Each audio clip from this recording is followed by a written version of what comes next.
The wind howled across the barren Montana plains, carrying the weight of grief in its bitter gusts, as Caleb Monroe stepped off the rusted pickup truck, his boots sinking into the frostbitten earth of his childhood home. He hadn't been back to Willow Creek in 12 years, not since he'd fled the suffocating memories of a broken family and a mother who loved too fiercely, only to lose herself to illness. Now, at 35, he stood before the sagging porch of the old ranch house, the faded paint peeling like the layers of his own heart, summoned back by a telegram that cut deeper than any blade. His mother was gone. The funeral was tomorrow, and Caleb, the prodigal cowboy who'd spent years chasing freedom in the saddle, felt the weight of everything he'd left behind settle into his bones. His mother's death wasn't just a loss, it was a reckoning, a mirror held up to a man who'd run from love, from home, from himself. As he stood there, the cold seeping through his worn denim jacket, a flicker of movement caught his eye. A woman, cloaked in a shawl, standing in the yard next door, her silhouette framed against the dying light. She was watching him, and something in her stillness stirred a memory he couldn't place, a whisper of warmth in the midst of his sorrow. If you believe in kindness, second chances, and the power of love to heal even the deepest wounds, please hit that like button, drop a comment, share this story with someone who needs it, and subscribe to Gentle Hearts for more stories that touch the soul. Caleb had left Willow Creek as a young man, angry and restless, after his mother's diagnosis of cancer had shattered the illusion of their invincible life together.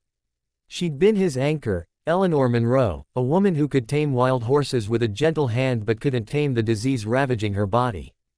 Caleb had watched her fade, her laughter replaced by coughing fits, her strength sapped by endless treatments.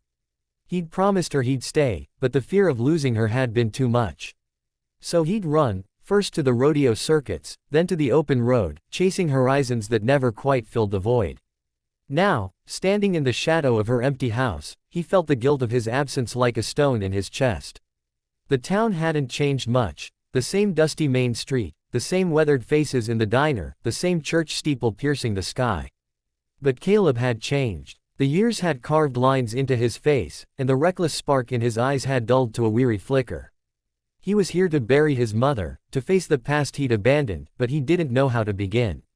The funeral loomed like a storm on the horizon, and he dreaded the eyes of the townsfolk, eyes that would judge him for leaving, for not being there when Eleanor took her final breath. The woman next door was named Lila Harper, though Caleb didn't know that yet. She was 42, a widow who'd moved to Willow Creek 5 years ago after her husband's sudden death in a car accident. Lila had bought the old Peterson place, a modest house with a sprawling garden she tended with a devotion that bordered on sacred. Her hands were calloused from digging in the earth, her heart scarred from loss, but her eyes held a quiet strength that drew people in, even when she kept them at arm's length. She'd known Eleanor, had sat with her on long evenings when the pain was too much, sharing stories and tea while the stars wheeled overhead. Eleanor had spoken of Caleb often, her voice thick with pride and pain, and Lila had pieced together the story of a son who loved his mother but couldn't bear to watch her suffer. When Lila saw Caleb standing in the driveway, his shoulders hunched against the wind, she recognized him instantly, not from his face, but from the way he carried his grief, like a man who'd been running from it for years. She didn't approach him that first night. Instead, she watched from her porch, her shawl wrapped tight, wondering if he'd find the courage to face what he'd come back for. The next morning, Caleb woke to the smell of coffee and the ache of a sleepless night. The house was a time capsule, frozen in the moment he'd left. His mother's quilts still draped the couch, her handwriting still marked the calendar on the wall, a reminder of doctor's appointments she'd never kept.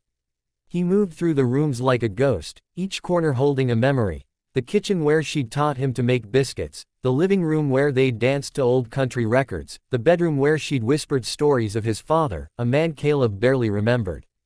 The weight of her absence was suffocating, and he found himself outside, gulping the cold air, when Lila appeared. She carried a basket of muffins, her dark hair streaked with gray and pulled into a loose braid. Her voice was soft but steady as she introduced herself, offering condolences and food with a sincerity that caught Caleb off guard. He mumbled a thank you, his throat tight, and took the basket, expecting her to leave. But Lila lingered, her gaze searching his face, and for a moment, he felt seen, not as the cowboy who'd failed his mother, but as a man carrying a burden too heavy for one soul. The funeral was a blur of faces and platitudes, the church packed with townsfolk who'd loved Eleanor. Caleb stood at the front, his black hat in his hands, listening to the preacher's words about eternal rest while his mind replayed every missed call, every letter he hadn't answered. He felt the eyes of the congregation on him, their whispers like needles in his skin. Afterward, at the graveside, he stood alone as the crowd dispersed, staring at the fresh earth covering his mother's casket. Lila was there, too, at a distance, laying a single sunflower on the grave, a flower Eleanor had loved. When Caleb finally looked up, their eyes met, and something unspoken passed between them, a shared understanding of loss, of carrying love that had nowhere left to go. Lila didn't speak, but her presence was a quiet anchor, and for the first time since he'd arrived, Caleb didn't feel entirely alone. Over the next few days, Caleb stayed in Willow Creek, sorting through his mother's belongings, each item a knife twisting in his chest.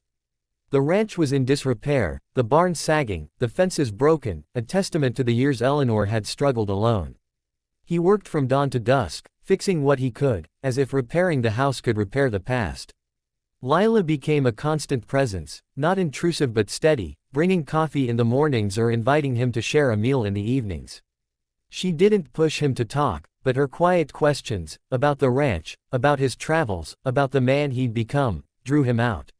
He told her about the rodeo, the thrill of the ride, the loneliness of the road.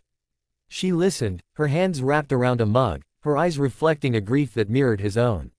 Lila shared her story in fragments, a marriage cut short, a life rebuilt in solitude, a garden that grew from the ashes of her pain. Caleb found himself drawn to her resilience, her ability to find beauty in broken things, and slowly, the walls he'd built around his heart began to crack. The challenge for Caleb was not just the grief of losing his mother, but the guilt of having left her to face her illness alone.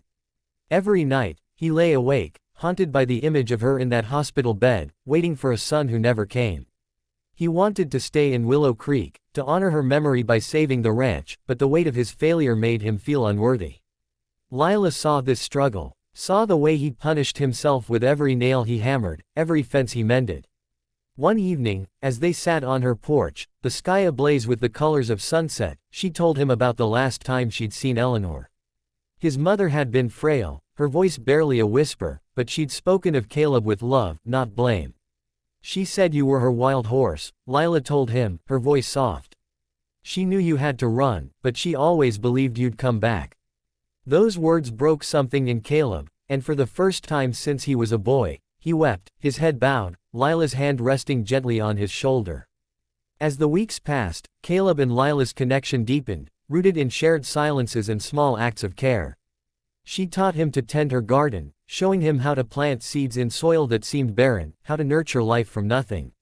He began to see the ranch not as a monument to his failure, but as a place where he could start again. Yet, the pull of the road still lingered, a siren call that whispered of escape.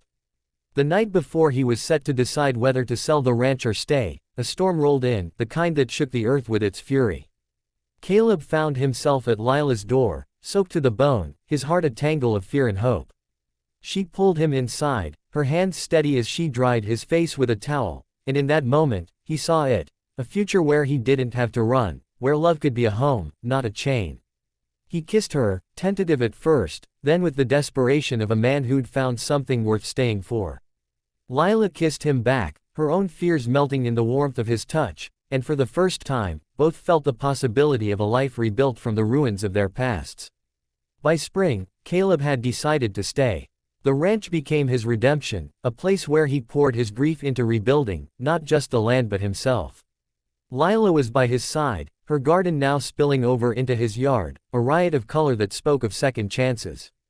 They didn't erase their losses, Eleanor's absence, Lila's husband's memory, but they learned to carry them differently, as part of a love that grew stronger for its scars.